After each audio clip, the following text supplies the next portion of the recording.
कहते हैं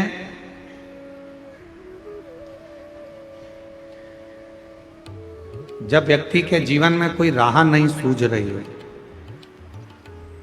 कोई मार्ग नहीं मिल रहा हो, तब ये शिवलिंग है, जरा समझिएगा। एलईडी पर आपको दिखाया जा रहा है। मान लो ये शिवलिंग है, ये जलाधार है। ये जल यहां चढ़ाते हो तो वो पानी बहकर इधर आता है, जल बहकर इधर आता है। मान लो कोई राह नहीं दिख रही हो, आपको लग रहा है कि मैं बहुत फंस चुके हूं और निकल नहीं पा रहा हूं, मार्ग नहीं मिल रहा।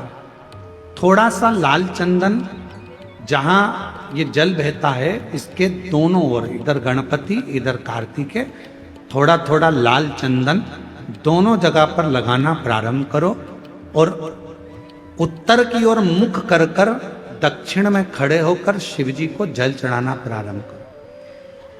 3 या 4 दिन तक आपने अगर दोनों जगह पर चंदन लगाकर दक्षिण में खड़े होकर उत्तर की ओर मुख कर कर भगवान के शिवलिंग पर जल चढ़ाया, पहले लगाना चंदन दोनों ओर लाल और फिर जल चढ़ाना। 3 से 4 दिन में स्वयं मेरा भोले बाबा आपको मार्ग निश्चित कर देगा और रास्ते क्लियर कर देगा। ज्यादा दिन नहीं, 3-4 दिन। कोई मार्ग यदि निश्चित नहीं। अच्छा, कई लोग ऐसे भी होते हैं कि वो केवल ये सोचते हैं कि हमने ये कर लिया और इसमें, ऐसा नहीं। शिव महापुराण की कथा कहती है कि आपको साथ में परिश्रम भी करना पड़ेगा, थोड़ी मेहनत भी करना पड़ेगा। विश्वास अटल होगा परमात्मा में। कोई मार्ग नहीं मिल रहा हो तो फिर निवेदन है, जलाधारी के दोनों ओर लाल चंदन लगाओ, दक्षिण में बैठकर या खड़े होकर उत्तर की ओर मुख कर कर जल चढ़ाओ, बाबा से प्रार्थना कर कर आओ। 3 से 4 दिन में तुम्हें मार्ग जरूर मिलेगा, तुम्हारी राहें जरूर। संसार में जन्म लिया है, दुख पीछा नहीं छोड़ता। किसी ना किसी रूप में दुख, तकलीफ, कष्ट, बीमारी आती ही रहती है।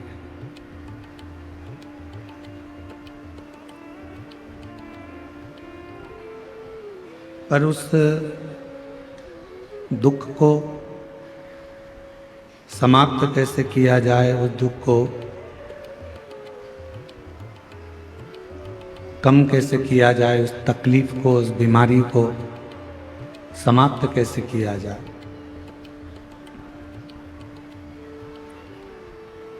उसके लिए सबसे ज्यादा जरूरी है भगवान शिव की अविरल भक्ति।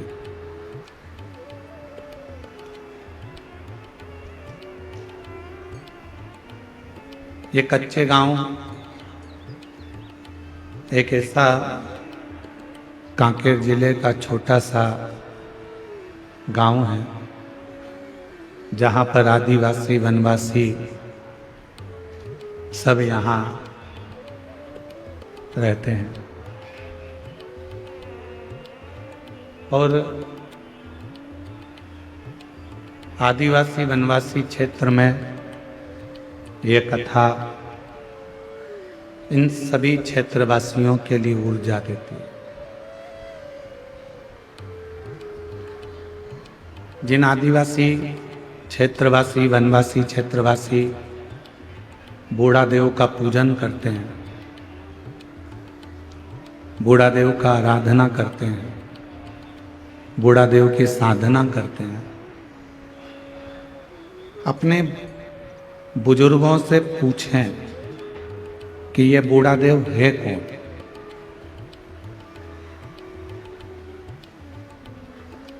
जितने भी अब अपने अपने बुजुर्गों से वनवासी आदिवासी क्षेत्रवासी जब पूछेंगे कि ये बूढ़ा देव है कौन, तो बुजुर्ग बताएंगे कि ये शंकर भगवान का एक स्वरूप है, शिव का एक आनंदमय प्रतिबिंब। भगवान देवाधिदेव महादेव का एक स्वरूप बूढ़ा देव महादेव के रूप में।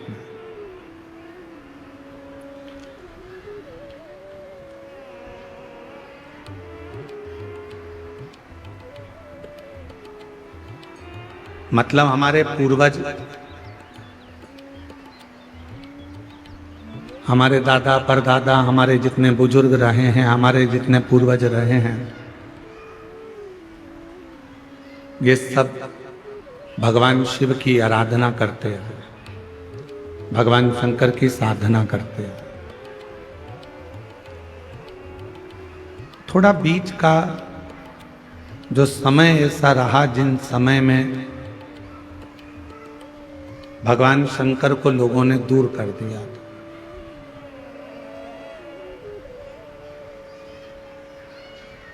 और दुनिया के लोग भगवान शिव जी से दूर होते चले गए थे, भगवान शंकर से दूरी बन गई थी। पर शिव महापुराण की कथा सुनने के बाद, भगवान शंकर की पवित्र कथा का रसतत्व ग्रहण करने के बाद लोगों को ये समझ में आ गया कि अगर संसार सागर से पार उतरना है और इस संसार सागर से अगर पार लगना है तो भगवान देवाधिदेव महादेव को, बूढ़ा देव को एक लोटा जल चढ़ाना ही पड़ेगा, आराधना करना ही, पूजन करना।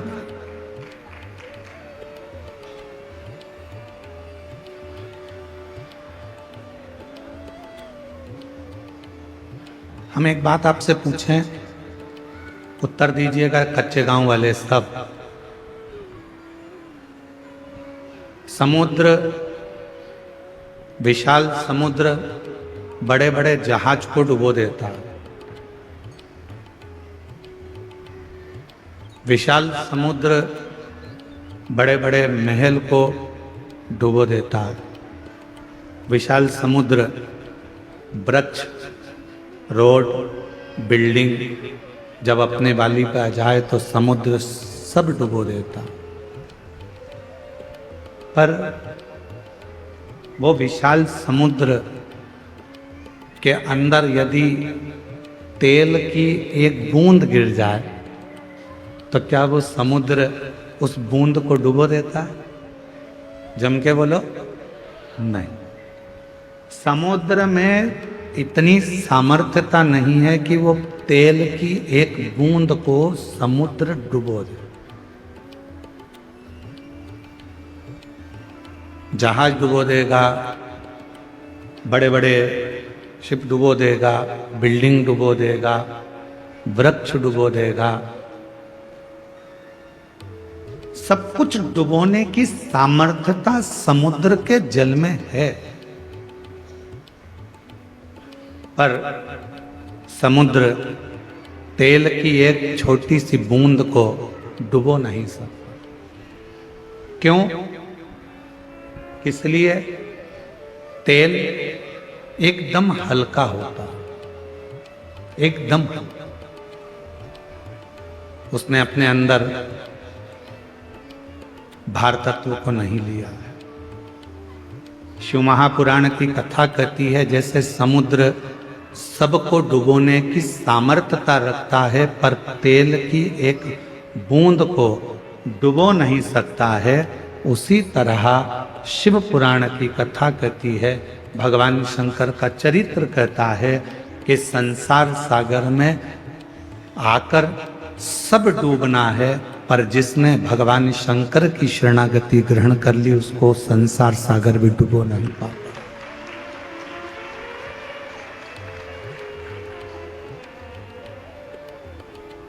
उसको संसार सागर डुबो नहीं सकता।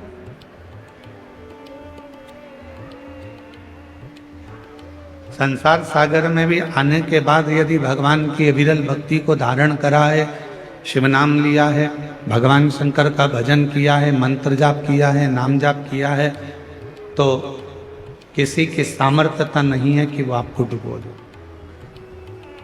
अकाल मृत्यु वो मरे जो काम करे चंडाल का, काल उसका क्या बिगाड़े जो भक्त हो महा काल का। जो शिव का उपासक, जो भगवान शंकर की आराधना में डूबा रहता हो, फिर काल उसका कुछ नहीं बिगाड़ सकता।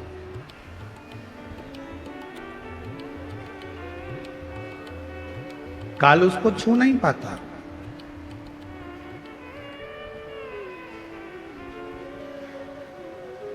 उसको छूना बड़ा कठिन हो जाता है।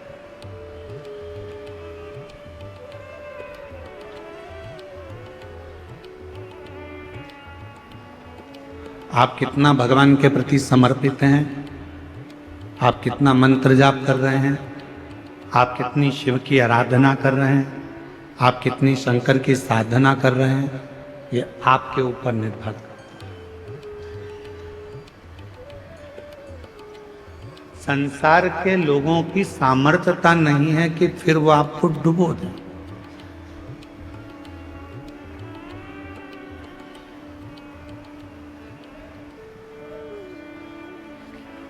यहाँ सागर खंडेलवाल जी बैठे हैं रायपुर से।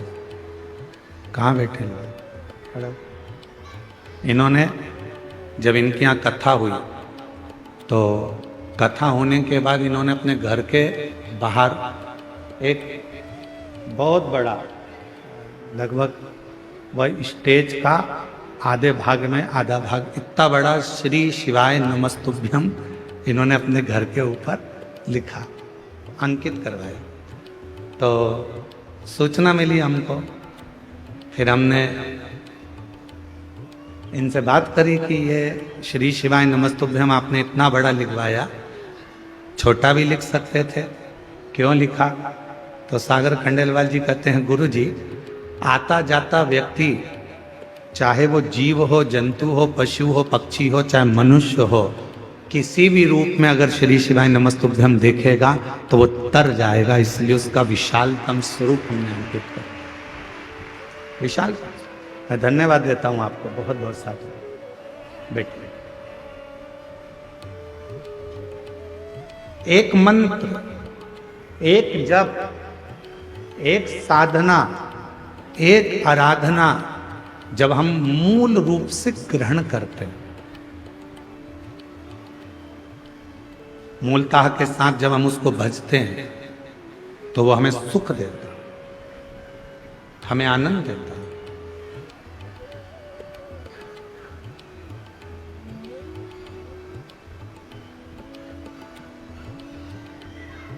यजमान जितेंद्र जी जायसवाल जी के बड़े छोटे सुपुत्र आर्यन जी से हम बात कर रहे थे। जितेंद्र जी, तो आर्यन से हमने पूछा कि इस क्षेत्र में इतना विशालतम कभी कोई कथा, कोई सत्संग आपके यहाँ हुआ है? तो आर्यन जी बोल रहे थे कि गुरुजी, वो तो बाबा की कृपा है और भोलेनाथ जी ने इस कथा को करवाया, हमको ही नहीं मालूम पड़ रहा कि कैसे कथा चल रही है और कैसे शिव भक्त इसको श्रवण है। आर्यन, साधुवाद है आपको इस चीज के लिए। तो ये शिव की कृपा के बिना नहीं हो सकता। आप अपन सोचें कि ये अपन कर रहे हैं तो ये नहीं है।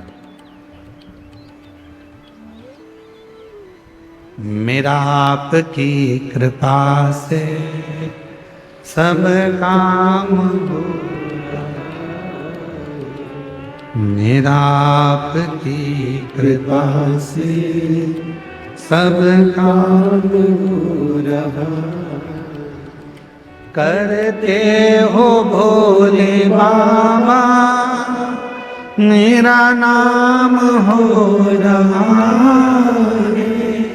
करते हो भोले बाबा, मेरा नाम हो रहा है। भोले आपकी कृपा से सब काम हो रहा। शंभु आपकी कृपा से सब काम हो रहा। जरूरी नहीं कि जिंदगी में हम आए हैं और हम जैसा सोचें वैसा ही हो। जरूरी नहीं है कि हम संसार सागर में, देखो भगवान ने आपको और हमको जन्म दे दिया, शरीर कैसा देना था ये उसको मालूम, हमारे पूर्व का कैसा कर्म था उसके अनुसार हमारा शरीर मिला। आपको और हमको जो शरीर मिला ये हमारे पूर्व के कर्म के अनुसार। आप सुंदर बनकर जन्मे, भगवान की कृपा है। आपके हाथ भगवान ने दिए, भगवान की कृपा है। आपके पांव भगवान ने दिए, भगवान की कृपा है। नेत्र दिए, भगवान की कृपा है। जिह्वा दी, वाणी दी, भगवान की कृपा है। श्रवण शक्ति दी, भगवान की कृपा है। बुद्धि दी, भगवान की कृपा है। शरीर कैसा देना था ये परमात्मा ने हमारे पूर्व का स्मरण कर कर, पूर्व के खातों को देखकर तब भगवान ने हमको दिया। यहां जितने लोग बैठे हैं, अगर आप में से किसी ने लोन लिया हो तो बैंक वाले पुराना हिसाब देखते हैं। यहां माइंस वाले बहुत काम करते होंगे तो लोन लेना ही पड़ता होगा, है? तो लोन लेते होगे तो पुराना हिसाब देखा जाता है। पहले लिया था, जमा करा कि नहीं करा, इतना पैसा लिया था, उस बैंक से उठाया था। भले तुम दूसरी बैंक से लो लोन, पर वो पूरी बैंक उन टटोली जाती है कि इसने पैसा जमा करा कि नहीं करा, इसने जमा किया कि नहीं किया। बस जैसे बैंक का लोन देने वाला पुराना हिसाब देखता है, उसी तरह हमको जन्म देने वाला भी हमारा पुराना हिसाब देखता है। पुराना हिसाब क्या करा संसार सागर में जाकर, किसी भूखे को भोजन कराया, प्यासे को पानी पिलाया, भगवान का मंत्र जाप किया, नाम जाप किया, किसी को सहायता प्रदान करी, किसी को शिक्षा प्रदान करी, किसी को चिकित्सा प्रदान करी। वो पुराना हिसाब देखता है और पुराना हिसाब देखने के बाद हमारा शरीर देता है। हमारे शरीर में कोई भी थोड़ी सी भी कमी रखता है, समझ लेना हमारा पूर्व का दिया हुआ है। महाराज कुछ हमने श्रेष्ठ ना करा हो, श्रेष्ठ ना।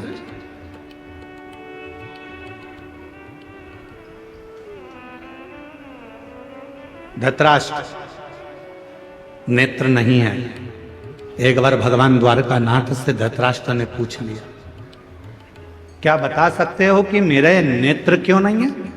मैं इतना सुंदर जन्मा, मैं इतने बड़े राज्य का राजा बना, मैं इतना बड़ा नरेश बना, मैं इस हस्तिनापुर का राज सिंहासन संभाल रहा हूं और मेरे नेत्र नहीं है। आप बता सकते हो कि मेरी किस्मत ऐसी क्यों लिखी? भगवान द्वारकानाथ ने कहा, पूर्व जन्म में तुम एक सुंदर राजकुमार थे, एक हंस को देख लिया था, उस हंसनी को पकड़ने के चक्कर में वो तुम्हारे हाथ ना आई, तो उसके साथ में जितने भी लोग बच्चे थे उन सब के नेत्र तुमने हर लिए थे, इसलिए तुम्हारे नेत्रों को हरा गया। पूर्व का करना।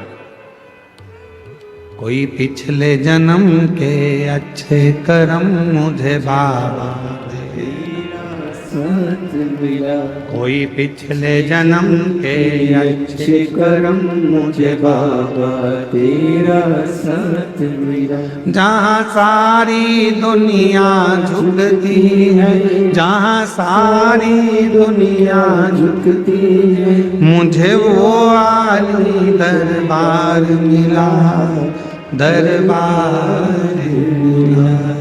कोई पिछले जन्म के अच्छे कर्म मुझे बाबा तेरा साथ मिला। पूर्व का हमारा कोई अच्छा पुण्य होगा, अच्छे हाथ पैर दे दिए। पूर्व का हमारा कोई पुण्य होगा, बोलने के लिए वाणी दे दी। पूर्व का अच्छा पुण्य होगा, देखने के लिए नेत्र दे दिए महाराज। और भगवान ने सब कुछ दिया, पूर्व का पुण्य।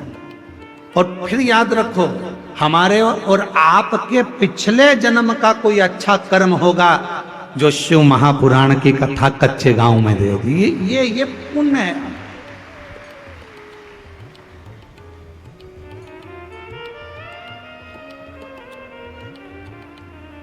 यहां से जाने के बाद भगवान को धन्यवाद देना, तूने बड़ी कृपा करी, हमारे गांव के पास में कथा करवा दी, मैं जाके कथा सुन ली, तूने बड़ी कृपा करी, मेरे दोनों पांव अच्छे चल कर गई, तूने बड़ी कृपा करी, गाड़ी से पहुंच गई, तूने बड़ी कृपा करी, बैठने की जगह भी दे दी, तूने बड़ी कृपा करी, कथा सुनने के लिए कान भी अच्छे दिए, एक आध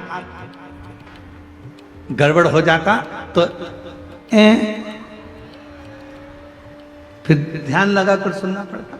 तूने बड़ी कृपा करी, मेरे दो नेत्र दिए, अगर एक भी गड़बड़ कर देता तो देखने में आनंद, दर्शन में आनंद नहीं आता। तूने बड़ी कृपा करी कि मेरी मुख में वाणी थी, महाराज जब भजन गा रहे थे उनके साथ मैं भी गा रही थी। ये तेरी कृपा है, ये तेरी उदारता है, ये तेरी करुणा। और प्रभु भगवान से कहते रहना, भोलेनाथ ऐसी कृपा करना मेरे बूढ़ा महादेव, ऐसी कृपा करना बूढ़ा देव, ऐसी कृपा करना मेरे महादेव, ऐसी करुणा करना मेरे बाबा कि मेरे शरीर को ऐसे ही चलाते फिराते रहना, इसको पलंग पर मत पटक देना, इसको कहीं हॉस्पिटल में मत पटक देना, चलाते फिराते। पूर्व का कर्म है हमारा। होते हैं कई लोग ऐसे भी होते हैं जिनको खूब समझाओ, पास में कथा हो रही है चले जाओ, भगवान का नाम ले लो, एक लोटा जल चढ़ा दो, भगवान की भक्ति कर लो, पर वो करने को तैयार नहीं होता। उनके रहते हैं, नीम के पेड़ के नीचे कितनी भी गुलाब जामुन की चाशनी डालो, नीम मीठी हो जाएगी? बोलो तो नहीं। नीम के पेड़ के नीचे कितनी भी तुम एक काम करो, जलेबी का घोल डाल दो, मीठी होगी? नहीं। चलो जान दो। अच्छा, करेले के पेड़ के नीचे, करेले के पौधे के नीचे, करेले की बेल के नीचे आप गुलाब जामुन की चाशनी डालो, रसगुल्ले की चाशनी डालो, क्योंकि वो रसगुल्ला खाने के बाद उसका पानी तो काम आता ही नहीं है। तो एक काम करें अपन कि करेले की बेल के नीचे डाल देते हैं, तो करेला मीठा हो जाएगा। हो जाएगा? नहीं, करेला करेला ही रहेगा, नीम नीम ही रहेगी। उसको चाहे तुम की कितनी भी गुलाब जामुन की चाशनी डाल लो, चाहे तुम गुड़ डाल लो, शक्कर डाल लो, तुम्हारी मर्जी पड़ जाए जो डाल लो, पर वो नीम नीम रहेगी, कड़वी की कड़वी रहेगी, करेला कड़वा की कड़वा ही रहेगा। उसी तरह अपने गांव में, अपने नगर में, अपने शहर में, अपने मोहल्ले में, अपनी कॉलोनी में, अपने घर में, अपने परिवार में कोई ना कोई एकाध व्यक्ति नीम और करेले जैसा होता ही है। उसको कितना ही समझा लो, कितना ही समझाओ उसको, कितना ही कह लो उसको, वो सुनता ही नहीं, समझता ही नहीं। अब कोई कहे कि गुरुजी वो तो हाँ हमारा रिश्तेदार है, हम तो उसको इतना कहते हैं, फिर भी वो भगवान की बुराई करता है, फिर भी शंकर जी की बुराई करता है, फिर भी एक लोटा जल की बुराई करता है। गुरुजी हमारे यहाँ वो आए थे, इतने बड़े संत महात्मा, वो भी शिव जी की बुराई कर दी है, गोविंद ने भी ऐसा कर। तो कोई कितना ही समझाए, पर वो नीम नीम रहती है, वो करेला करेला ही रहता है, उसको नहीं समझ में। महाराज उसने शरीर दिया कितना अच्छा, उसको साधु का। उसने जन्म दिया अच्छे घर में, अच्छे परिवार में, अच्छे कुल में, ये उसकी कृपा है। और उसने मौका दिया भक्ति को करने का, भजन को करने का, ये उसकी कृपा है, ये उसकी कृपा।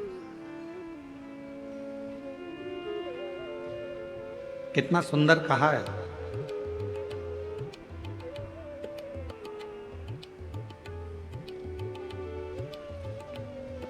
एक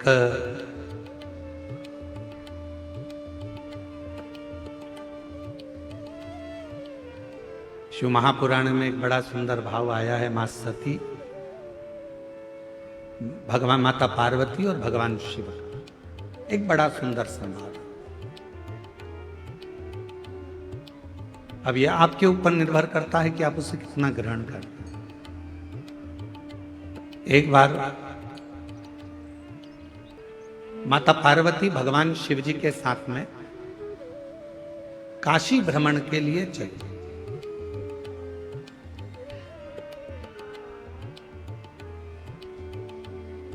नंदी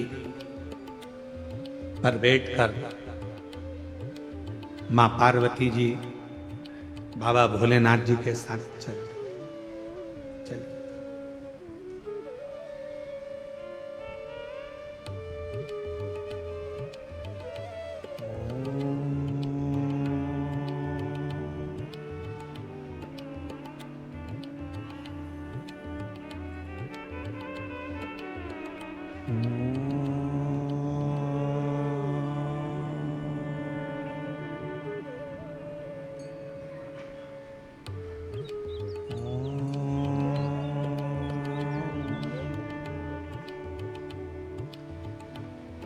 नाद हो रहा है ओम का। पार्वती जी के कानों में शब्द गया। घूम कर देखा मां पार्वती जी ने, कहां से आवाज आ रही। फिर पार्वती जी आगे बढ़ गई, फिर शब्द सुना।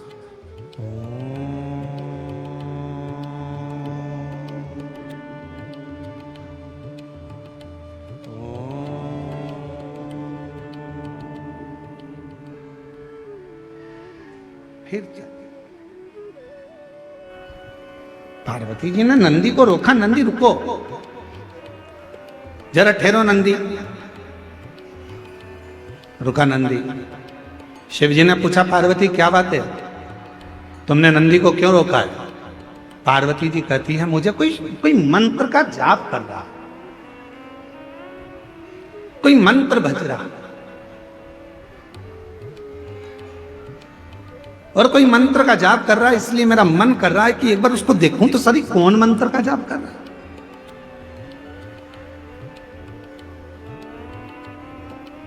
सब दूर मां जगत जननी माता पार्वती ने भ्रमण किया, जपने वाला नहीं मिला।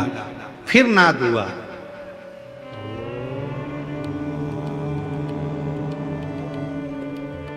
आप भी बोलो साथ में। लंबा स्वर बनाकर ओम का उच्चारण करने से नेत्र की ज्योति बढ़ती है। लंबा उच्चारण करने से, ओम का नाद करने से बुद्धि में एक अंदर कंपन उत्पन्न होता है। उससे पैरालिसिस की बीमारी, लकवे की बीमारी नहीं होती है।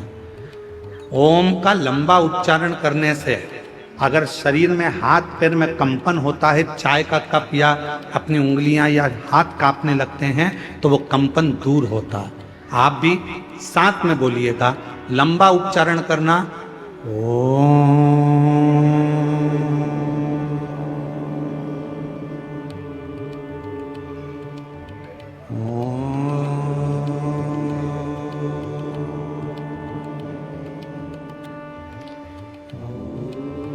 लंबा उच्चारण करते हुए, वाणी को स्थिर करते हुए, नेत्र को बंद कर हृदय के अंदर झांकते हुए उच्चारण करेंगे।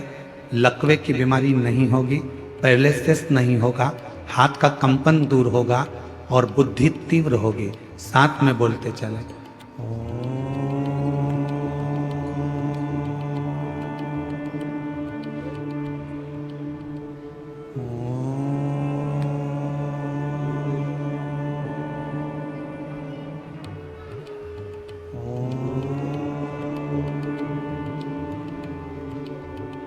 पार्वती जी का ध्यान गया, कोई दिख नहीं,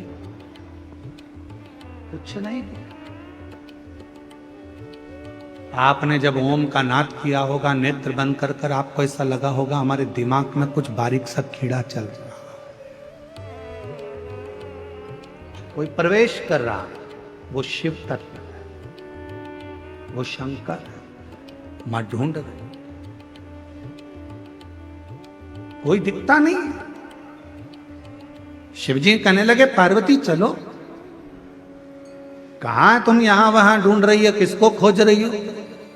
शिव महापुराण की कथा में वर्णन आता है कि शंकर भगवान की कथा के अंदर बैठकर या पूरे संसार में, ब्रह्मांड में कोई भगवान शंकर के ओम नाद को, पंचाक्षर मंत्र नमः शिवाय को, षडाक्षर मंत्र ओम नमः शिवाय को या श्री शिवाय नमस्तुभ्यम का संसार में कोई भी उच्चारण करता है, उसको मां पार्वती ढूंढ कर ही रहती है और उसे वर देकर ही रहती है।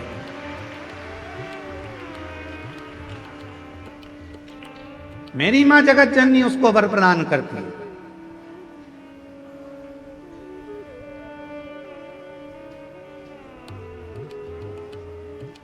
कितना सुंदर कहा है काली पुराण में। मां काली पुराण में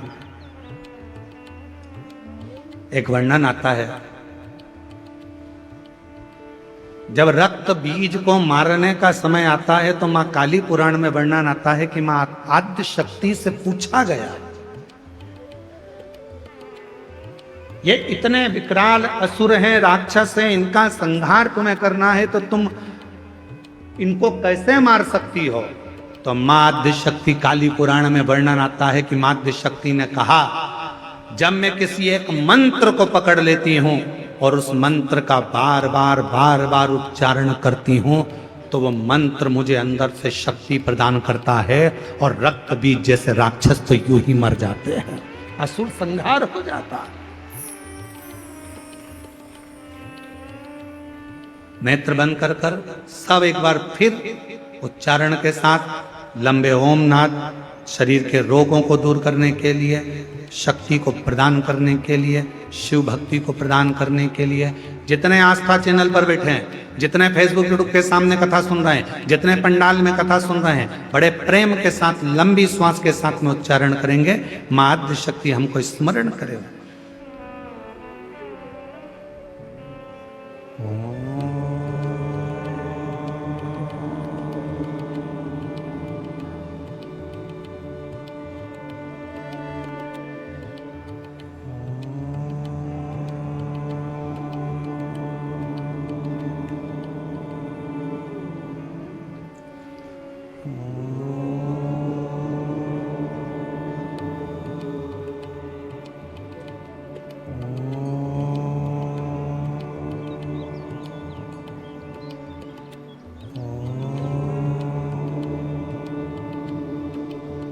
धीरे धीरे अपने नेत्रों को खोलें। शिव नाम का स्मरण सुख प्रदान करता, सुख, एक शक्ति, एक बल, एक ऊर्जा भगवान के नाम। काली पुराण में कहा मां आद्य शक्ति दुर्गा भवानी ने कि मैं रक्त बीज असुर का संहार तो भगवान के नाम के उच्चारण से कर देती हूं। याद रखना, दुनिया के लोग पूछते हैं श्री शिवाय नमस्तुभ्यम में क्या है, श्री शिवाय नमस्तुभ्यम बोलने से क्या होता है, श्री शिवाय नमस्तुभ्यम दरवाजे पर लिखने से क्या होता है, श्री शिवाय नमस्तुभ्यम अपनी गाड़ी पर लिखवाने से क्या होता है, श्री शिवाय नमस्तुभ्यम अपनी फैक्ट्री पर लिखवाने से क्या होता है, श्री शिवाय नमस्तुभ्यम अपनी दुकान पर लिखवाने से क्या होता है। शास्त्र कहता है तुम्हारी जिंदगी में अगर दुख प्रवेश कर रहा होगा तो वो मंत्र को पढ़ते से ही बाहर निकल जाएगा, भीतर प्रवेश नहीं करेगा। मंत्र में वो बल है, मंत्र में वो शक्ति होती है। श्री शिवाय नमस्तुभ्यम, श्री शिवाय नमस्तुभ्यम, श्री शिवाय नमस्तुभ्यम। बोलो बोलो सब बोलो, श्री शिवाय नमस्तुभ्यं, श्री शिवाय नमस्तुभ्यं, श्री शिवाय नमस्तुभ्यं। उस मंत्र का उच्चारण करना मूल हो जाता। पार्वती मैया ढूंढ रही हैं, कोई मिलता नहीं है। शिवजी उनको ले गए काशी में एक स्थान पर, तट पर मां गंगा के बैठ गए। शंकर भगवान को नमन कर कर मां पार्वती जी वहां से चल दी और पार्वती मैया भ्रमण करने के लिए गई, ढूंढने के लिए गई। जो मंत्र जप रहा था, जो मंत्र का उच्चारण कर रहा था, जो मंत्र को पढ़ रहा था, वो कौन है, कहाँ है, दिखता नहीं है। मां उस पार्वती मैया उस काशी खंड के अंदर, मां काशी की नगरी में उस जीव को ढूंढ रही हैं, जो उच्चारण कर रहा है, जो जप रहा है, मंत्र का उच्चारण कर रहा है। और तभी पार्वती मैया भ्रमण करने के लिए निकली। ढूंढते ढूंढते ढूंढते ढूंढते मां आद्य शक्ति, मां जगत जननी, मां पार्वती जी उस व्यक्ति को देख, वो मिल गया। जो मंत्र का जाप कर रहा था वो मिल गया, जो मंत्र का उच्चारण कर रहा था वो प्राप्त हो गया, जो मंत्र को भज रहा था मिल गया।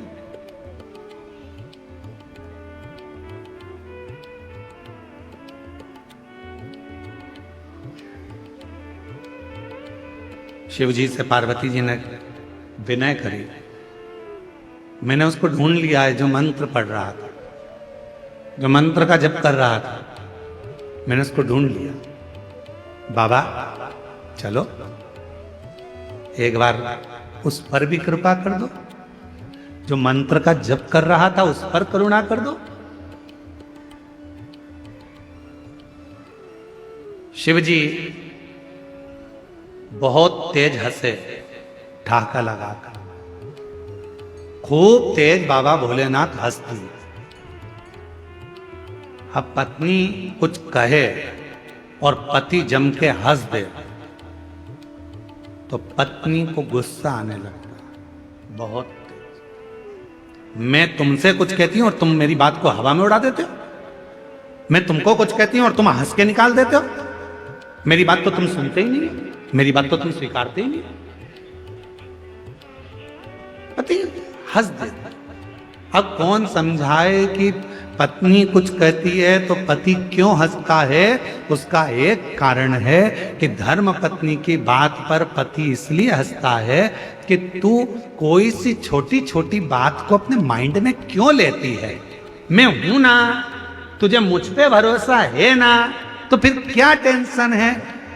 तुम्हारे भाई ने ये कर दिया, तुम्हारी बहन ने ये कर दिया, रिश्तेदार ने ये कर दिया, नातेदार ने वो कर दिया। अरे आग लगे बस्ती में, अपन रहो मस्ती में। क्या किसको रोइए? चादर तान पे सोच। अपने को क्या करना, क्या टेंशन लेना अपने को? पर तुम्हारे भाई ने ये कर दिया, तुम्हारी बहन ने ये कर दिया, तुम्हारी मम्मी ने ये कर दिया, तुम्हारे पिताजी ने ये कर दिया, इसलिए पति उसको हंसी में टालना चाहता है, इसलिए पति हंस देता है, इसलिए पति मुस्कुरा देता है, उस बात को निकालना चाहता है। क्योंकि अगर बात बढ़ेगी तो विवाद होगा, विवाद होगा घर टूटेगा, परिवार टूटेगा। जितना भगवान चाहे उतना तो कम से कम निभा ले। परमात्मा से प्रार्थना करो। आज के जमाने में भाई भाई, बहन बहन, देवरानी जेठानी, नाते रिश्ते निभते नहीं है। आज के जमाने में लोग मित्र बनाते हैं, उनको निभाने का प्रयास करते हैं। किसी से स्नेह कर लेते हैं, उसको निभाने का प्रयास करते हैं। ईमानदारी से बोलो, जब भाई नहीं निभ रहा, बहन नहीं निभ रही, परिवार नहीं निभ रहा, तो कितने भी रिश्ते बना लो वो कभी निभ नहीं सकते। जो आपस के नहीं निभ रहा है वो दूसरे के क्या नहीं निभेंगे? प्रेम की प्राथमिकता।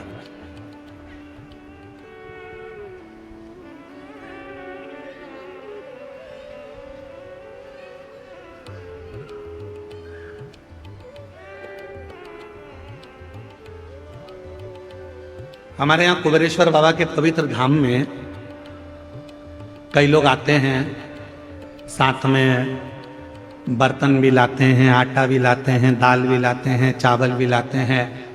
और पीछे बेलपत्री की जहाँ वाटिका है, वहाँ जहाँ बट वृक्ष है, वहाँ कहीं पर भी बैठकर अपना भोजन बनाते पाते, परिवार के साथ बैठकर भोजन करते।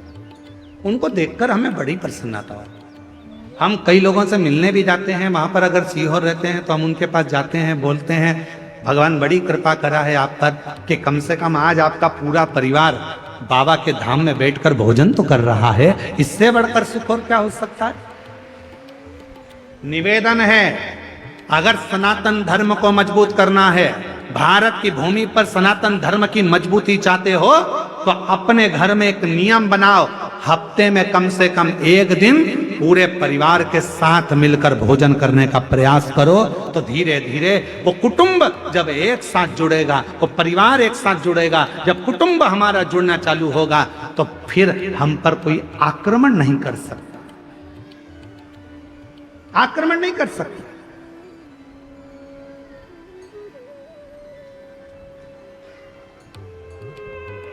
पहले ऐसा नियम था, जिसका बड़ा घर होता था ना, उससे लोग झगड़ा कम करते थे। पहले देख लेते थे कितने भाई हैं, 9, उनके बच्चे कितने हैं, सबके मिला के 12। पहुंच मत जाना, ढूंढ देंगे पकड़ के, चले ही मत जाना। देखते थे बड़ा परिवार है, झगड़ा नहीं करना, बड़े परिवार है, लड़ना नहीं है, बड़ा परिवार है, इनकी बहुत दूर दूर पहचान है, वहाँ वहाँ वहाँ सब भाइयों की, एक की ससुराल उसके यहाँ है तो एक की ससुराल उसके यहाँ है, 9 तो यही है, ससुराल वाले गिन लो तो ऐसे 150-200 है। भीड़ मत जाना, लड़ मत लेना। विचार, लड़ाई ना हो। परिवार में, कुटुंब में एकजुटता रखिए, थोड़ा जुड़ने का प्रयास करो, थोड़ा जोड़ने का प्रयास करो। अब शिव जी मुस्कुरा दिए। भगवान शंकर बहुत तेज ठाका लगाकर हंसे, और बाबा देवाधिदेव महादेव ने जैसे ही ठाका लगाकर हंसे, शंकर भगवान जैसे ही हंसे तो पार्वती जी को थोड़ा सा गुस्सा आ गया।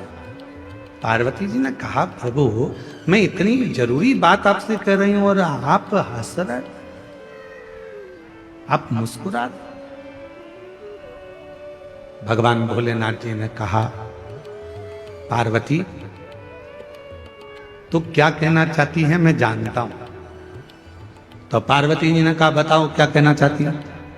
शिव जी कहने लगे, पार्वती तू कहना चाहती है कि वो जो मंत्र जप रहा है उसको वर प्रदान करने चलो, उसको आशीर्वाद देने चलो।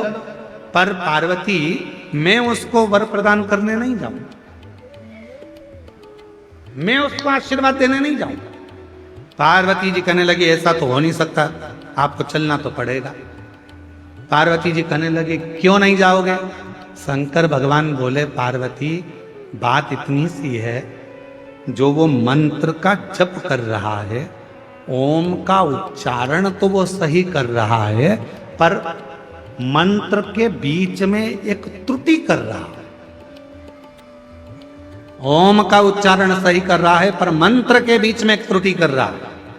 उस त्रुटि में वो मंत्र जप रहा है अमर होने का, पर उस मंत्र में एक त्रुटि है, एक गलती है, जिसके कारण वो मांग रहा है अमर होना, दिल से चाहता है अमर होना, पर मंत्र में गलती के कारण वो बोल रहा है कि मैं अभी मर जाऊं।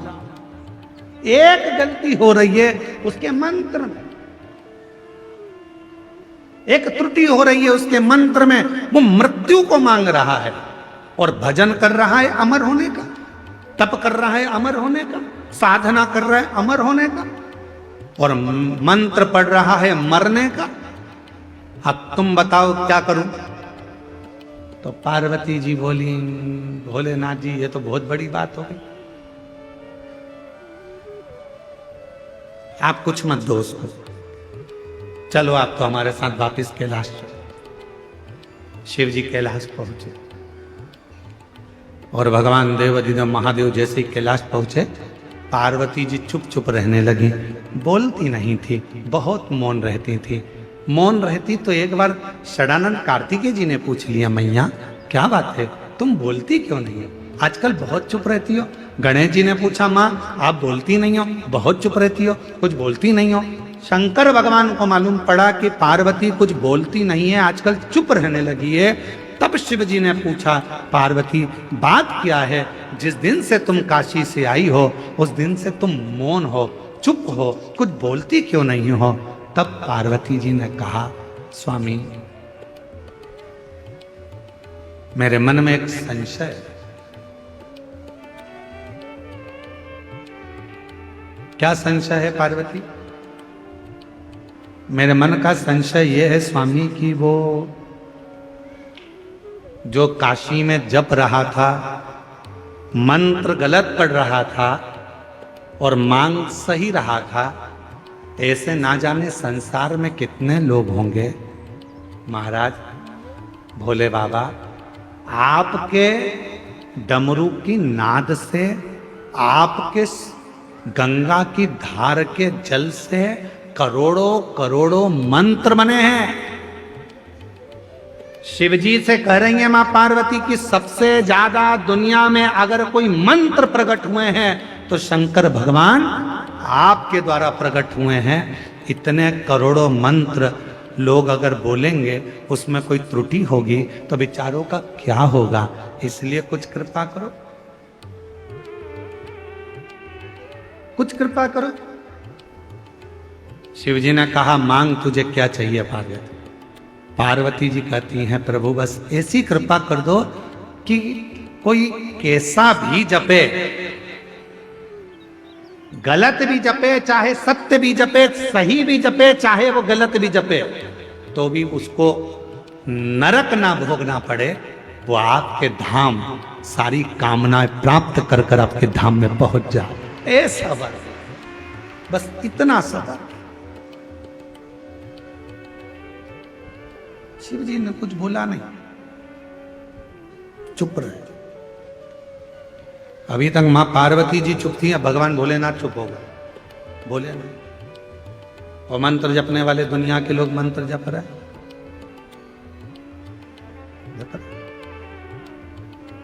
ओम नमः शिवाय, ओम नमः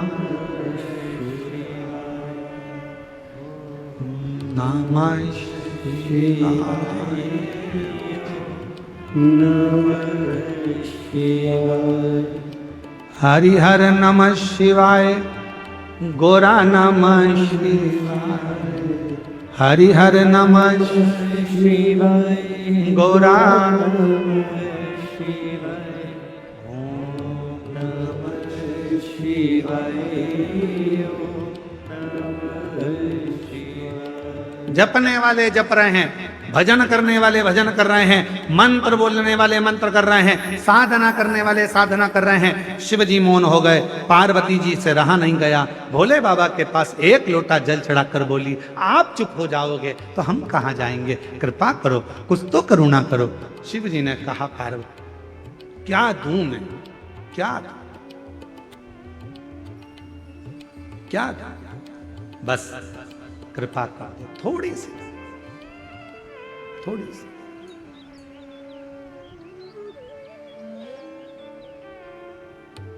आप तो दयालु हो। पार्वती जी ने कहा, मैंने मेरे पिता हिमालय राज के मुख से सुना था, शंकर भगवान के शिवलिंग का भी अगर कोई स्पर्श ना कर पाए, पार्वती जी कर रही हैं, हिमालय राज के मुख से, मेरे पिता के मुख से सुना था, यदि कोई भगवान शंकर के मंदिर में जाकर भगवान शंकर के शिवलिंग का स्पर्श भी ना कर पाए, और यदि वो अपने घर से एक लोटा जल लेकर जाए और दोनों हाथों से जब उस लोटे को पकड़ता है, एक लोटे जल को वो जब दोनों हाथों से पकड़ता है, तो उसके हाथ की रेखाएं कितनी भी विपरीत हो, जल चढ़ते से ही वो रेखा सीधी हो जाती है। कितनी भी विपरीत क्यों ना, सारी समस्या का हल एक लोटा जल। एक पत्र है, देखिए,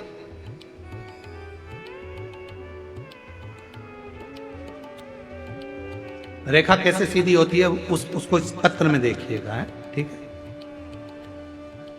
जरा ध्यान देना पत्र को, और एलईडी पर भी इस पत्र को पढ़ाएंगे, आप लोग पढ़ना। आस्था चैनल पे एलईडी पर नहीं चल रहा है, पत्र चल रहा है, एलईडी पे चलेगा। मैं ललिता बाई साहू, ग्राम संबलपुर। पत्र को आप लोग आस्था चैनल पे भी पढ़ सकते हो, बड़े ध्यान से पत्र का स्मरण करिएगा। कहीं बैठी हो, मैं ललिता बाई साहू, ग्राम संबलपुर, जिला कांकेर, छत्तीसगढ़ की रहने वाली। कहीं बैठी हो तो हाथ हिला सकती हैं। अगर कहीं बैठी हो तो हाथ हिला सकती हैं।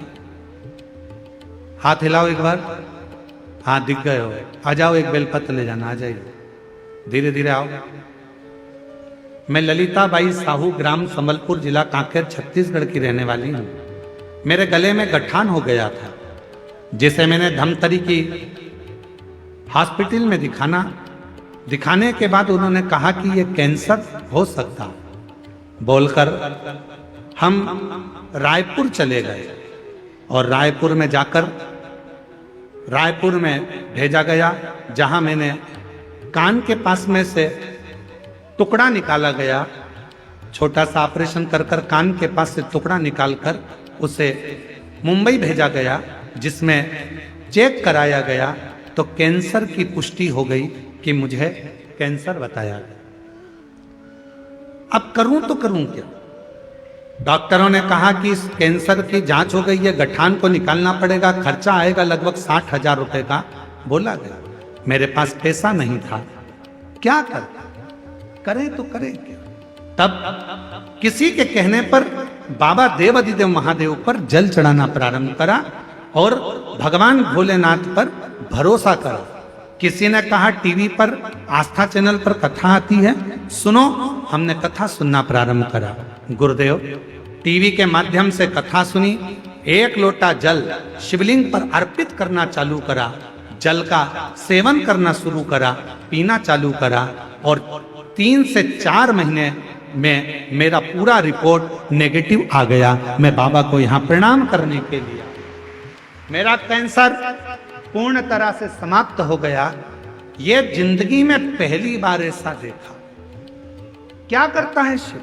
आप भगवान, उन्होंने लिखा है, हम रिपोर्ट भी लगा रहे हैं इसके अंदर, पूरी रिपोर्ट भी लगा कर भेजी।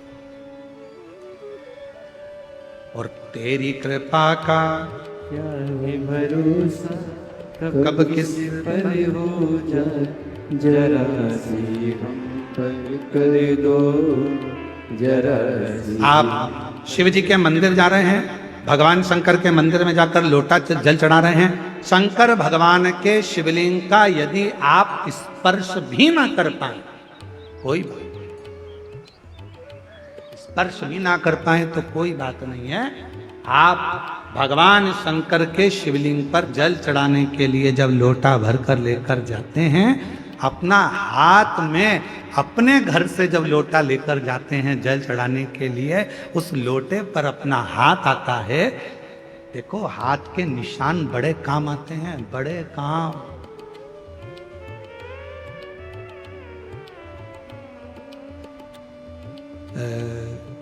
आधार कार्ड बनता था ना पहले, आधार कार्ड बनता था तो थंब लगाए जाते थे, उंगलियों के निशान ऐसे 5 उंगलियां लगाकर ऐसे देखा जाता था, 4 उंगली। फिर नेत्र, रजिस्ट्री कराने जाओ तो हाथ के थंब लगवाते।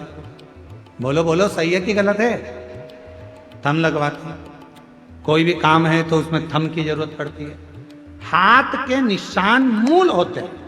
जब हमारे पानी के लोटे पर हमारे हाथ के निशान हो जाते हैं और हम देवाधिदेव महादेव को जब जल समर्पित करते हैं, तो बाबा हमारे हाथ की उल्टी रेखा को सुलटी कर देता है, सुलझा देता है, और वो रेखाएं सीधी हो जाती है।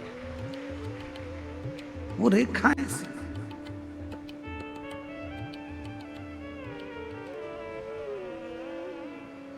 क्या नहीं देता शिव? क्या नहीं पता? रेखा कैसे नहीं सुधरती? एक पत्र और है, देखो जरा कितना सुंदर पत्र है, वो भी देखिए।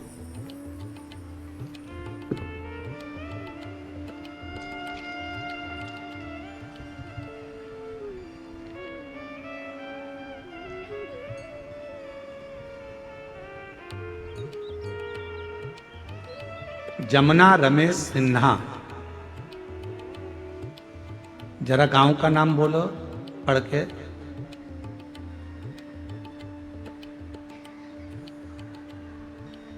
बोलो जम के तो बोलो। मरकतुल्ला, हाँ वो ठीक है। कच्चे, जिला बालोद, ठीक है। कहीं बैठी हो तो हाथ हिला सकती हैं जिनका ये पत्र है। जमुना रमेश सिन्हा, मरकतोला, कच्चे, जिला बालोद। कहीं बैठी हो तो हाथ हिला सकती है, और बच्चा आया हो साथ में तो उसको लेकर आ सकती है। मेरी शादी 2014 में हुई थी। अभी क्या चल रहा है? 25। 2017 में मेरा गर्भ ठहरा। 9 माह पूर्व के पहले ही 7 महीने में पुत्र की प्राप्ति हुई। वह स्वस्थ न होने के कारण चला गया। फिर 2019 में मुझे 2 जुड़वा बच्चे हुए, वो भी अस्वस्थ होने के कारण बस वो भी समाप्त हो गए। मैंने आस पड़ोस में शिव महापुराण की कथा के बारे में सुना। 2023 में बालोद में शिव महापुराण की कथा में पहुंची। बाबा के पंडाल में आकर अपने मन की बात कही और भगवान से अपने दिल की बात कही। खूब रोई क्योंकि मेरे इतने बच्चे चले गए। किससे कहूं मैं? कथा सुनती रहती, रोती रहती। बैठी हुई एक महिला ने कहा, क्यों रोती है? मेरे बच्चे होते हैं वो मर जाते हैं। कहा, यहाँ की मिट्टी, पंडाल की मिट्टी को तेरे गर्भ पर लगा, बाबा देगा अब की बार, स्वस्थ देगा। बाबा की ऐसी कृपा हुई। अगस्त 2024 में मेरा गर्भ ठहर गया और मैं पहुंच गई भगवान की कथा में धमतरी, और वहां की मिट्टी को मैंने अपने गर्भ पर लगा लिया। गुरुदेव, 13 अप्रैल 2025 को मेरे गर्भ से जब बच्चे ने जन्म लिया, जन्म लेने के बाद भी बच्चा फिर पुनः कुछ महीने पहले हो गया, लगने लगा कि अब ये नहीं बचेगा। पर कहते हैं शंकर भगवान भाग्य की रेखा बदल देते हैं, और शंकर भगवान के कथा का पंडाल की मिट्टी किस्मत बदल देती है। वही हुआ, मेरे बाबा ने मेरे गर्भ की लाज रखी और अब मेरा बच्चा स्वस्थ पैदा हुआ। मैं बाबा को धन्यवाद देने के लिए आया। शिव तत्व किसको कहते? कहीं बैठी हो तो एक बेलपत्र लेने के लिए आ सकते।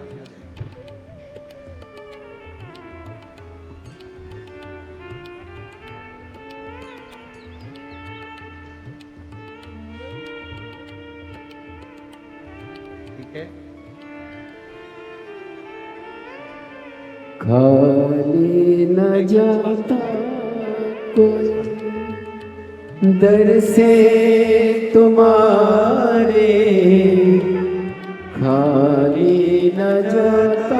जोरदार ताली बजाओ। कैंसर की रिपोर्ट नील हो गई, ये शिव की कृपा है, उदारता है। हमारे बीच में भानु प्रतापपुर से विधायक महोदय श्रीमती सावित्री मांडवी जी आई हुई हैं। मैं उनको आमंत्रित करता हूं, वो व्यासपीठ का पूजन करें। जोरदार ताली बजाकर उनका स्वागत करें। जो जैसी भावना लाया वो वैसा ही फल पाया, नहीं खाली उसे लौटाया, वो मन ही मन हर्षाया, और कर दिया माला मान काशी पाले, लुटा दिया भंडार काशी वाले ने, लुटा दिया। भंडार काशी वाले। कृपया कम लोग आए, केवल विधायक महोदय के साथ में 1-2 लोग आए, उसके सिवाय ज्यादा लोग ना आए।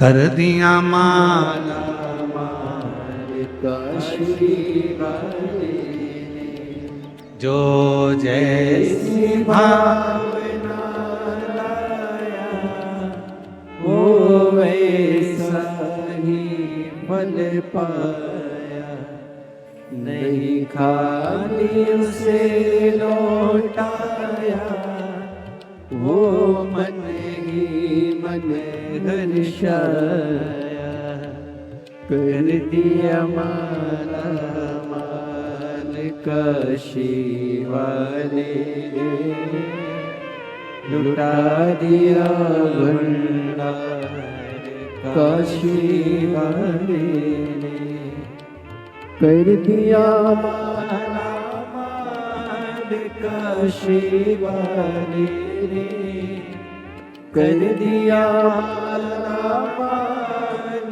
काशी वाले ने, लुटा दिया भंडार काशी वाले ने, कर दिया माला माल काशी वाले ने, लुटा दिया भंडार काशी वाले ने। एक बार जोरदार ताली बजाएं माननीय विधायक महोदय।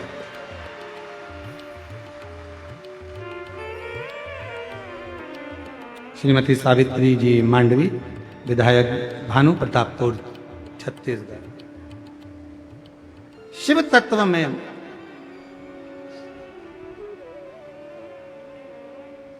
भगवान देवादिदेव महादेव की सेवा में, भगवान शंकर की अविरल भक्ति में, शिव जी को 1 लोटा जल चढ़ाने में, शिव महापुराण की कथा पंडाल में सुनने में, वो शक्ति, वो बल होता है किस जगह पर कब काम आता है आपको भी समझ में नहीं है कि वो बल कहां है, वो शक्ति किस जगह काम है।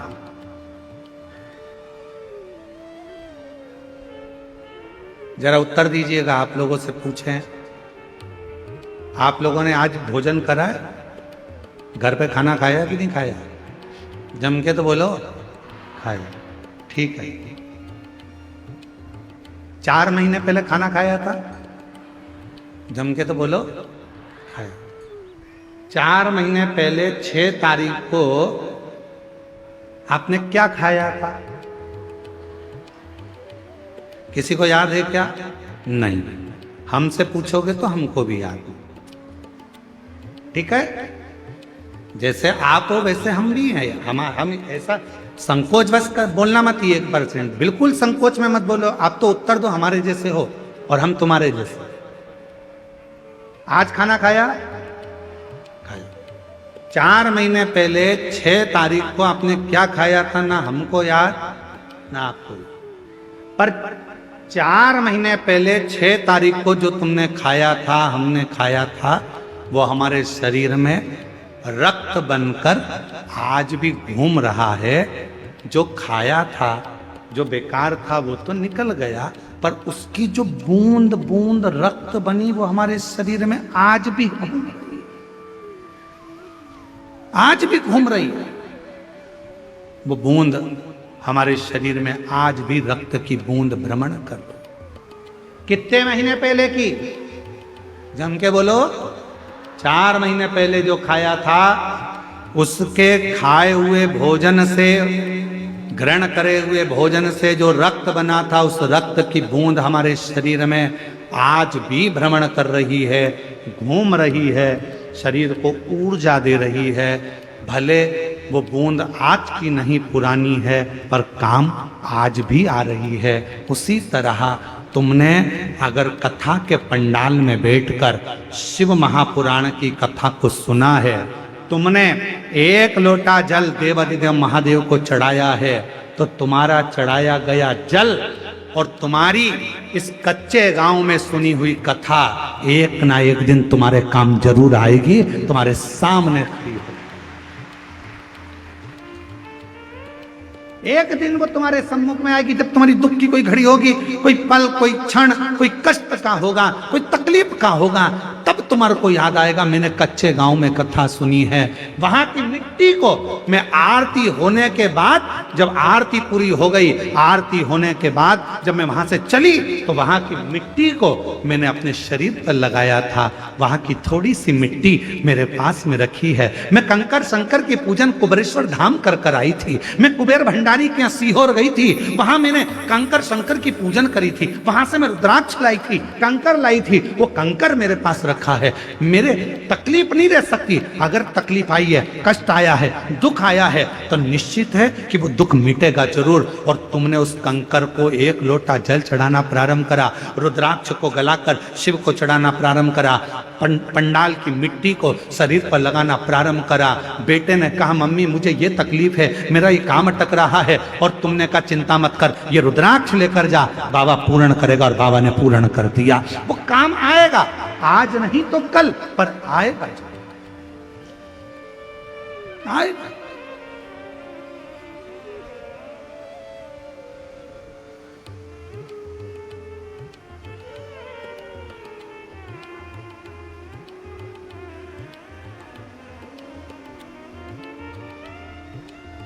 बस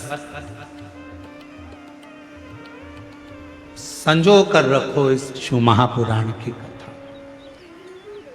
पार्वती जी ने हाथ जोड़कर कहा कि उसने मंत्र गलत पढ़ा, मैं मानती हूं, पर संसार में ना जाने कितने लोग हैं।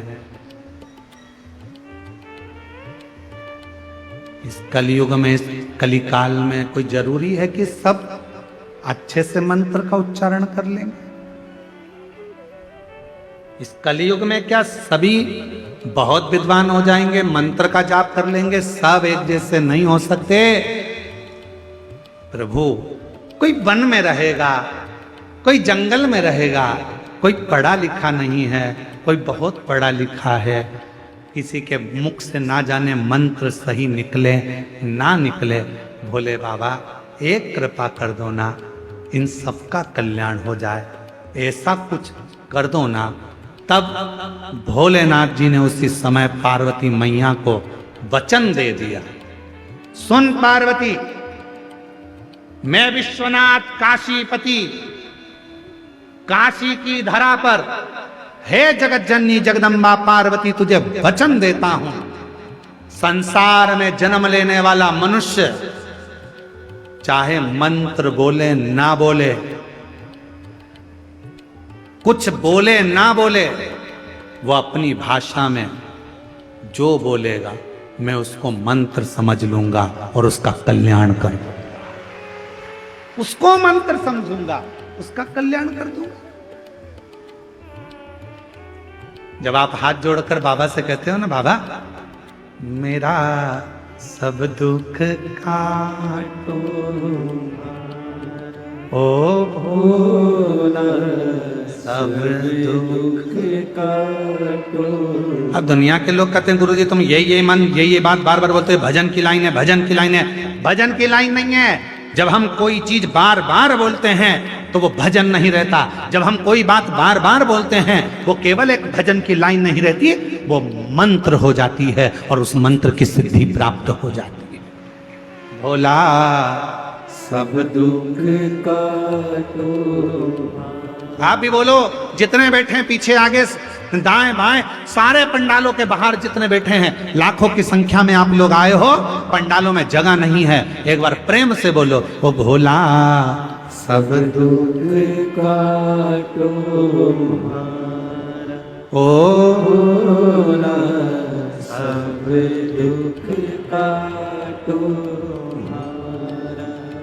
शिव शंकर जपू तेरी माला, भोले बाबा जपू तेरी माला, भोला सब दुख काटो। आवाज नहीं आ रही है, तुम चुप रहो।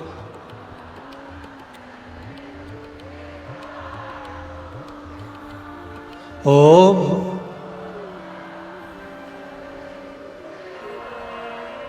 बहुत बढ़िया। बाबा से प्राप्त ये केवल स्तुति नहीं है, केवल ये भजन नहीं है, ये हमारी मंत्र साधना, मंत्र साधना। श्री शिवाय नमस्तुभ्यम। शायद पूरी दुनिया में उठा के देख लेना, किसी मंत्र का विरोध हुआ है तो सबसे ज्यादा इसी मंत्र का। लोग स्वीकार ही नहीं करते। सियोर वाले महाराज ने मंत्र बनाया है, खुद का मंत्र है, ये कोई मंत्र है क्या? इसको बोलना चाहिए क्या? ये मंत्र की गिनती में नहीं आता, ये मंत्र नहीं है। हम हाथ जोड़कर बोलते रहे कि शिव पुराण गीता प्रेस गोरखपुर की खरीदो, विद्येश्वर संहिता निकालो, उसमें लिखा है श्री शिवाय नमस्तुभ्यम बोलने वाले के मात्र मुख का दर्शन कर लो तो तुम्हारे सारे पाप समाप्त हो जाते हैं, अश्वमेध यज्ञ का फल प्राप्त हो जाए। कितना विरोध हुआ, सारे ना जाने कितने कितने बड़े बड़े लोग इस मंत्र का विरोध कर दिया। यह मंत्र नहीं है, सियोर वाले महाराज ने बनाया है, सियोर वाले महाराज का बनाया हुआ है, सियोर वाले महाराज बोलता है, सियोर वाले महाराज का है। अरे भैया, अगर प्रेम से मरा मरा मरा मरा बोला तो राम जी का दर्शन हो गया, तो ये तो मंत्र की प्रधानता है।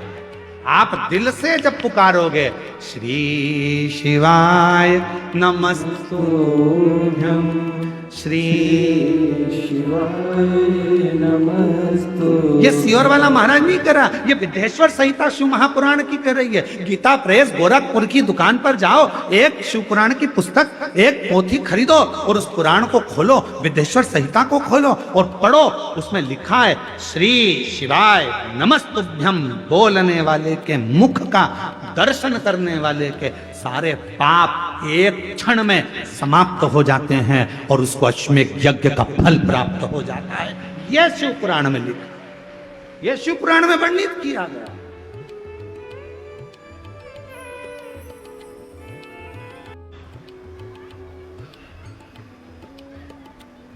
भगवान देवादिदेव महादेव का पवित्र चरित्र कर शिव पुराण की कथा वर्णन कर रही है। मां पार्वती जी को शिव जी ने वचन दे दिया, मैं तुझे वचन देता हूं पार्वती, जो जिस भाव से मुझे भजेगा, पुकारेगा, मेरा उच्चारण करेगा, स्तुति करेगा, मैं उसी को मंत्र समझ लूंगा। अलग से कुछ बोलने की जरूरत नहीं है। तुम्हारा जब मन पड़ जाए तब पुकारो ओम नमः शिवाय। जब तुम्हारा मन पड़ जाए तब पुकारो नमः शिवाय। जब तुम्हारा मन पड़ जाए तब पुकारो श्री शिवाय नमस्ते। फल मिलेगा।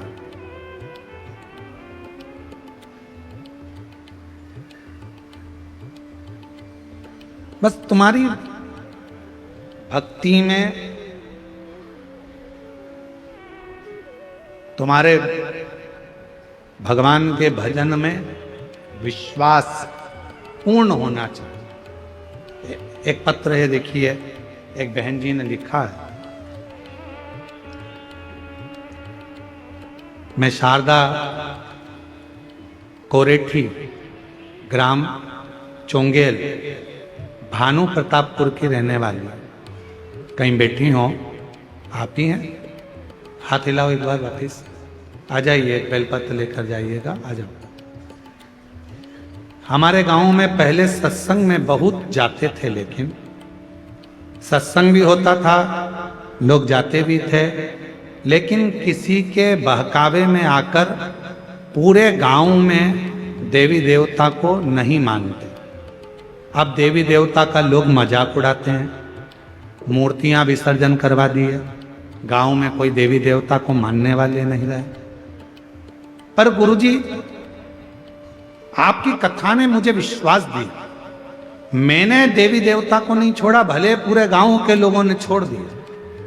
लोग आते, भड़काते, कहते क्यों जाते हो प्रवचन में, क्या रखा है पत्थर की मूर्ति में, क्यों जल चढ़ाते हो, क्यों मंदिर जाते हो, क्यों देवी जी को पूजते हो।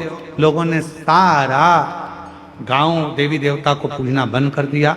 पर आपकी कथा चालू हुई तो मेरे मन में विश्वास जागृत हुआ।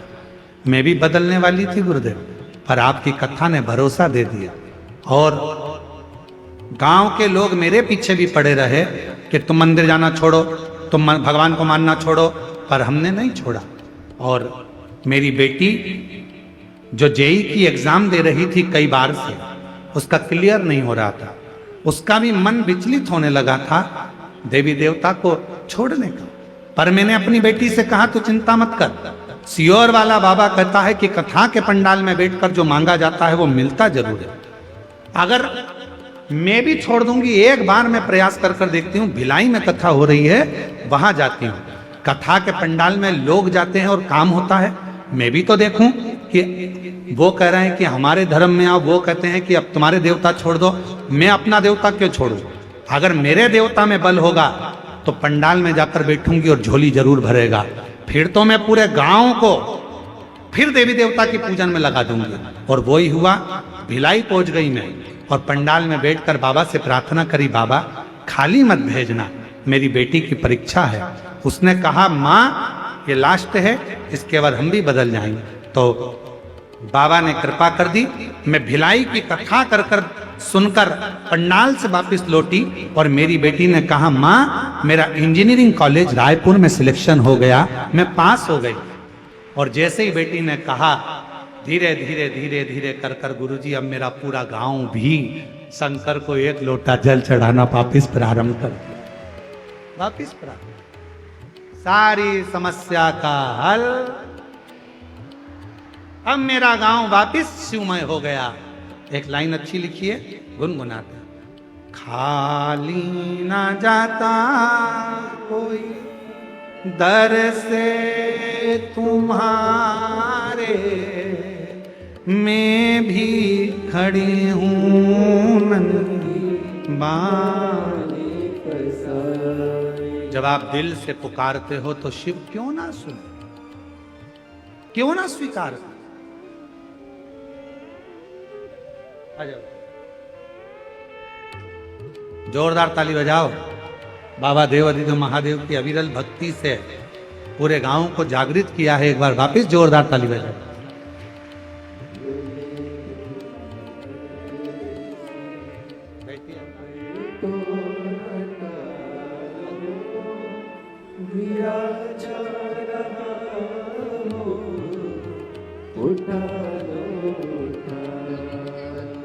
जोरदार ताली बजाओ। जिन्होंने पुनः सबको प्रेरणा देकर भगवान शंकर के मंदिर तक, शिवालय तक एक लोटा जल पूरे गांव में वापिस चालू करवाया। एक बार जोरदार गर्जना होना चाहिए ऐसे, जोरदार। और लुटा दिया भंडार काशी वाले, कर दिया माला काशी वाले, जो जैसी भाई ना लाया वो वैसा ही फल पाया, नहीं खाली उसे लौट। मैं साधुवाद करता हूँ जितेंद्र जी, आप जो इन लोगों का उत्साहवर्धन कर रहे हो, बेलपत्र तो हम दे रहे हैं, पर आप उसके साथ में आप शाल उड़ाकर जो उत्साहवर्धन कर रहे हो कि इतने अच्छे कार्य छोटे छोटे गांवों में ये जीजियां कर रही हैं एक लोटे जल के लिए, उसके लिए पूरे नगर वासियों को एक बार जोरदार ताली बजाना चाहिए। साथ बहुत शिव तत्व, शिव शिव। कितना विश्वास आप शंकर पर करते हो, यह आपके ऊपर निर्भर करता है। कितना भरोसा आप भगवान देवादिदेव महादेव पर करते हो, यह आपके ऊपर निर्भर करता है। कितनी दृढ़ता है आपकी शिव जी के प्रति, यह आपके ऊपर निर्भर करता है। महाराज, कोई भी किसी भी रूप में भगवान शंकर को किसी भी नाम से पुकार ले, शिव कृपा कर। कोई तुमसे कहे कि तुम ये मत बोलो, वो मत बोलो, उनसे कहना तुम हमको कुछ मत बोलो। हमें जो बोलना है हमारे शंकर भगवान को कहेंगे, शिव जी हमारे पिता हैं, हम उनके बेटा और बेटी, हम उनके बेटा बेटे, बाबा हमारे पिता हैं। बोले बूढ़ा देव महादेव भगवान की, बोले बूढ़ा देव महादेव भगवान की। शिव हमारे पिता हैं, वो अलग अलग रूप से पूजे जाते हैं। आदिवासी वनवासी बूढ़ा देव कहते हैं, कोई उनको महादेव कहता है, कोई उनको शंकर कहता है, कोई उनको शिव कहता है। बस सबकी अपनी अपनी वाणी है, सबकी अपनी अपनी बोलना है, सबका अपना अपना व्यवहार है, सबका अपना अपना किस तरह से भगवान को रिझाना है। कल एक बहन जी ने छत्तीसगढ़ी भाषा में पत्र भेजा, कोई मराठी में भेज देता है, कोई गुजराती में भेज देता है। उसको अपनी भाषा में अपने बाबा को रिझाना, उसमें क्या विचार करता है?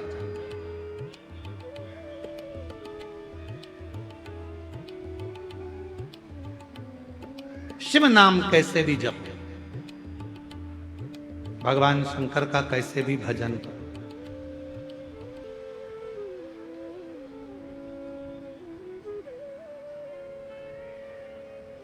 एक सुंदर प्रसंग आता है शिव महापुराण में।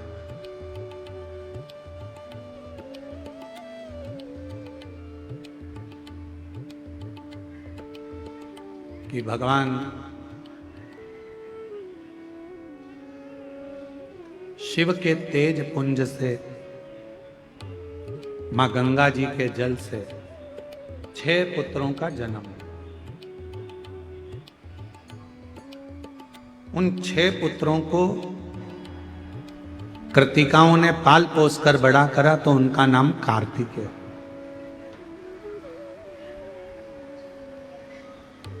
कार्तिकेय कौन? भगवान शिव के पुत्र।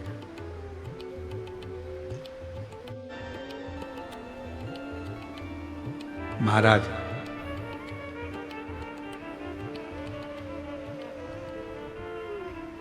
कार्तिकेय बाबा से मां अंबा जगदम्बा माता पार्वती जी ने बुलाया।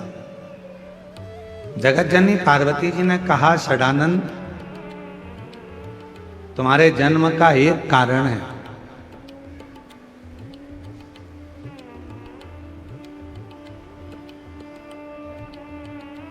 तारकासुर का संहार करना।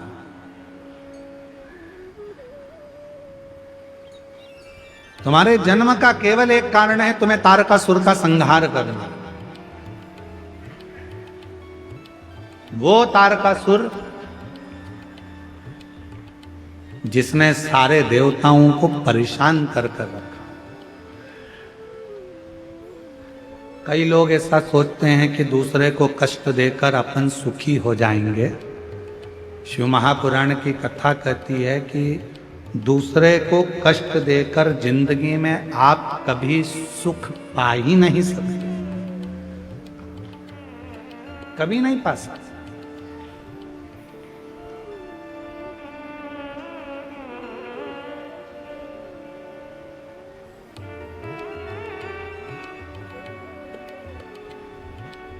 ट्रेन में सफर करा है आप लोगों ने? अरे बोलो तो जम के, करा है सब में? ठीक है, टिकट लिया? अरे बोलो तो, लिया ना? कई बार ऐसा होता है एकदम जल्दी से ट्रेन आ गई और टिकट नहीं लिया, तो फिर अंदर जाके बैठे, इतने में कोई आता दिखा तो लगा टीसी आ रहा है, फिर कोई आता दिखा चेकर आ रहा है, पकड़ लेगा। कोई भी आएगा ऐसा लगेगा कि हमको पकड़ेगा। क्यों? क्योंकि हमने टिकट नहीं लिया। बस जैसे ट्रेन में सफर करते समय टिकट ले लिया, एकदम स्वतंत्र हो गए। तुम्हारी मर्जी पड़े जहां बैठो, तुम्हारी मर्जी पड़े पानी पियो, तुम्हारी मर्जी पड़े भोजन करो, तुम्हारी मर्जी पड़े कुरकुरा खाओ, और तुम्हारी मर्जी पड़े किसी के प्राण खाओ। तुम्हारा मन पड़े लड़ो झगड़ो, कोई क्या कर रहे हो तुम अंदर बैठ के, किसको मालूम? टिकट होना। अरे बोलो जम के, टिकट नहीं है तो टेंशन। खाने में भी मन लिया, कुरकुरा लिया तुमने, वो ऐसा ऐसा क्या क्या ऐसा भेलपुरी, और खा ही रहे थे इतने में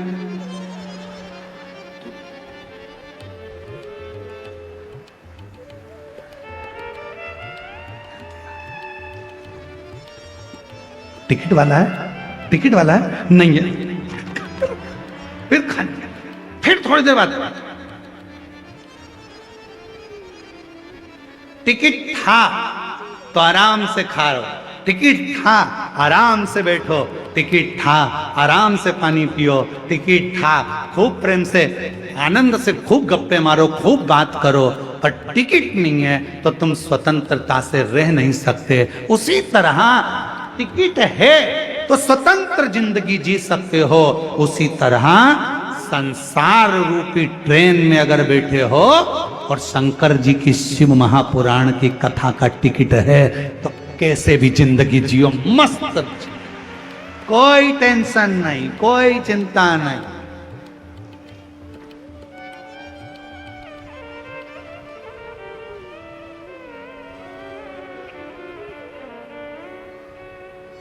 शिव नाम टेंशन नहीं, शिव नाम मेंशन है, चिंता खत्म कर दे, टेंशन खत्म।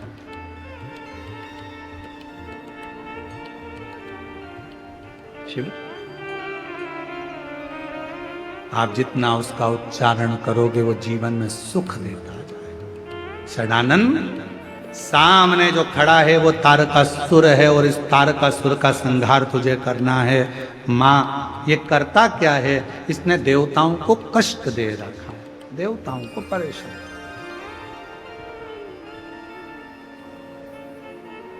किसी को कष्ट देकर आप सुखी नहीं रह सकते, सुखी नहीं रह सकते।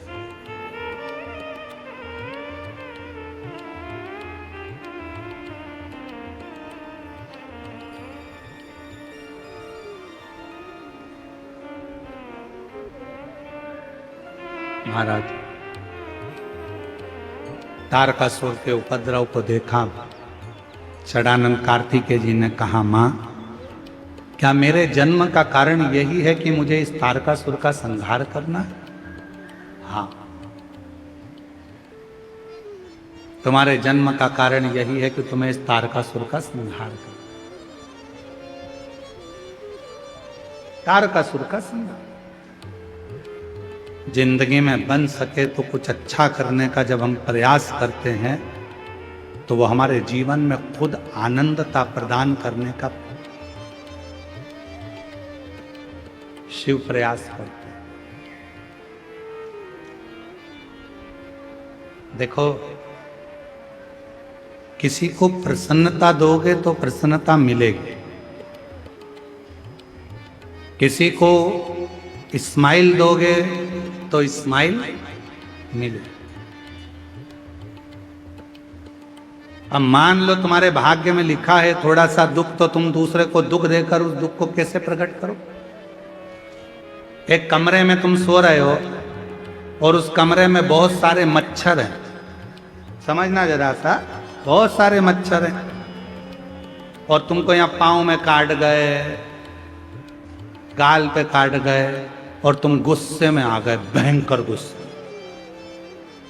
अब गुस्से में आकर तुम क्या करोगे? ज्यादा से ज्यादा है तो मच्छर को मारोगे। भले मच्छर को मार लो पर खुजालना तो पड़ेगा ही। अरे बोलो तो जम के, मच्छर काट के गया है, तुम भले मच्छर को मार लो, बदला ले लो मच्छर से, कितना भी गुस्सा कर लो, पर खुजालना तो पड़ेगा। पाँव में काटा है तो पाँव में खुजा लो, मुख में काटा मुख में, सिर में काटा सिर में काट के खुजा लो। गुस्सा करोगे। मच्छर का काम है काटना, तुम्हारा क्या कर्तव्य है? तुम्हें मालूम है कि यहाँ मच्छर ही मच्छर हैं, तो तुम्हें करना क्या है? पंखा भी नहीं है, अलाउड भी नहीं है, मच्छर की अगरबत्ती भी नहीं है, तो करोगे क्या? और सोना भी वही है, तो एक काम करो, चादर ले, उसको पूरी लपेट कर ओढ़ कर अच्छी सो जाओ, मच्छर अंदर प्रवेश नहीं करेगा। अब मच्छर ही मच्छर है और तुम सोचो कि इनसे ही लड़ता रहूं, इनसे ही लड़ता रहूं, पूरी रात लड़ते लड़ते निकाल दिया, मारते कूटते निकाल दिया, नींद भी खराब हो गई, मच्छर का भी कुछ नहीं बिगड़ा और तुम्हारी नींद पूरी चली गई। शिव पुराण कह रही है जैसे मच्छर ढेर हैं और उस मच्छर को हटाने का तुम्हारे पास कोई साधन नहीं है, तो ओढ़ लो और सो जाओ। उसी तरह संसार के लोग यदि कष्ट दे रहे हैं, परेशान कर रहे हैं, तो शंकर की कथा को ओढ़ लो, श्री शिवाय नमस्तुभ्यम बोलना प्रारंभ कर दो, सारे कष्ट अपने आप मिटना प्रारंभ, अपने आप मिट।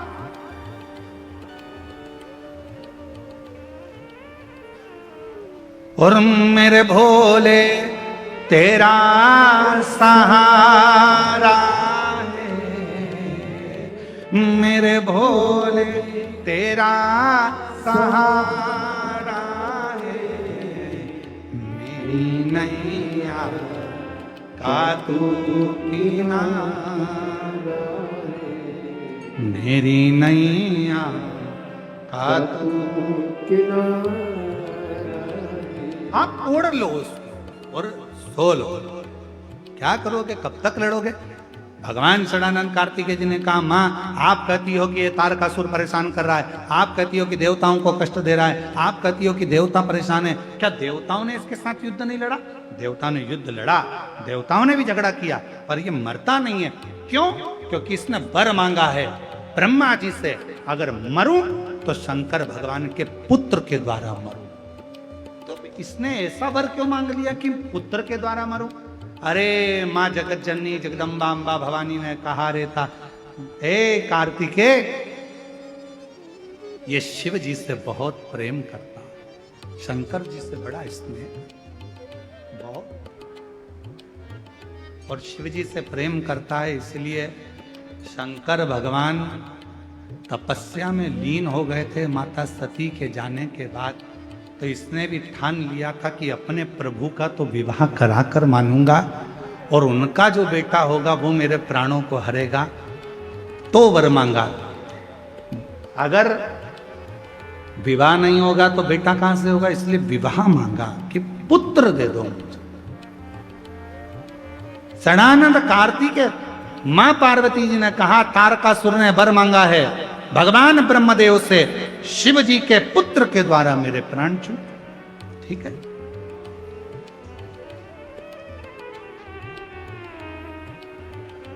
और भगवान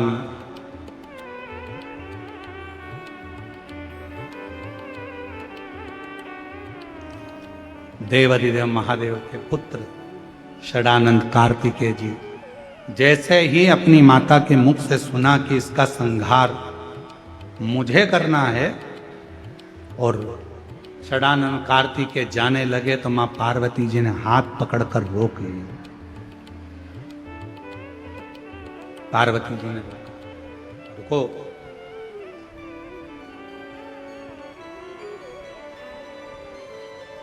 इसके हृदय में शिव बसते हैं, इसके हृदय में भगवान शंकर का निवास है। अगर तुम बाण छोड़ोगे और उसके हृदय में लगेगा तो वो तो बाण शंकर को लगा। कल कथा में कहा था, भगवान शंकर के भक्त की कभी निंदा मत करो। भक्त की निंदा होती है तो भगवान को बुरा लगता है, और भगवान की निंदा मत करो, बुरा भक्त को लगता है। शिव पुराण की कभी निंदा मत करो, शंकर जी का कोई भक्त है उसकी निंदा मत करो, भगवान देवाधिदेव महादेव की कभी निंदा मत करो। पार्वती जी कह रही, अगर तू बाण छोड़ेगा और उसके हृदय में लगेगा, और हृदय में तो शिव विराजमान है, भगवान शंकर हृदय में बैठे हैं, तो भगवान शंकर को बाण लग जाए। इसलिए हृदय में बाण ना लगे, इतना याद रखना। ठीक है मां, तारकासुर को मारने के लिए षडानंद कार्तिकेय सामने जाकर खड़े हो गए। एक और तारकासुर है और दूसरी ओर षडानंद कार्तिकेय हैं। जैसे ही तारकासुर ने कार्तिकेय बाबा को देखा, तारकासुर ने हाथ जोड़ लिए कार्तिकेय बाबा को कि ये मेरे शंकर का पुत्र है, शिव का पुत्र।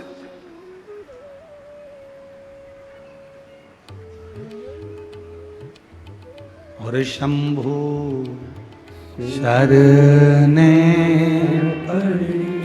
मांगू घड़ी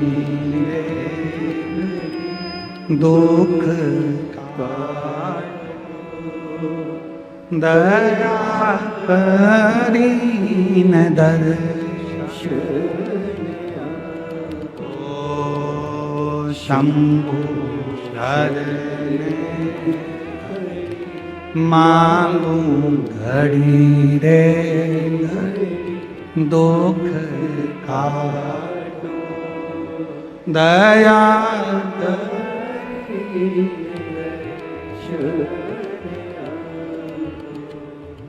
तारकासुर के हाथ, तारकासुर हाथ जोड़ रहे हैं षडानंद कार्तिकेय। षडानंद कार्तिकेय जी ने थोड़ा सा मुस्कुराया और तारकासुर की ओर बाण साधना प्रारंभ किया।